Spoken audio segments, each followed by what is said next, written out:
Bir odam kelib so'ragan ekan, "Domla, 2 pochka pulimni yo'qotib qo'ydim. Qanaqa qilsam topib olaman?" "Qayerda yo'qotding?" "Uyda yo'qotdim." 2 rakat namoz o'qigan degan ekan.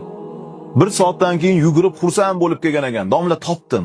"Nima bo'ldi?" desa, "Shu quloqim shundoq qoqib, Allohu akbar, shuna namozni boshlasam, qattaligi xayolimga keldi, shkafni borib ochib topib oldim" degan ekan. Haligi domla aytgan ekan-ki, badbaxt, shayton senga 2 rakat namoz o'qishingga ham qo'yib bermadi. 2 rakat namoz o'qiyman degan ekan, shayton kelib puling falon joyda turibdi deb aytib qo'yibdi. Nimaga? Shu 2 rakat namozni ham senga ravo ko'rmadi. Azizlar, namozni darajasini endi tasavvur qilaveringlar. Imom Buxoriy rahimahulloh namoz o'qiganda ham shunaqa namoz o'qigan ekanlarki, xuddi sahobalarga o'xshab Allohu akbar deb qo'l bog'laganlarida jasadni o'zi yerda qolgan, ruh badandan ajrab ketib bo'lgan ekan. Haligi bir sahoba ikromning oyoqlariga nayza kirib sinib qolar ekan ichida. Uni tortib olaman desa bir parcha etini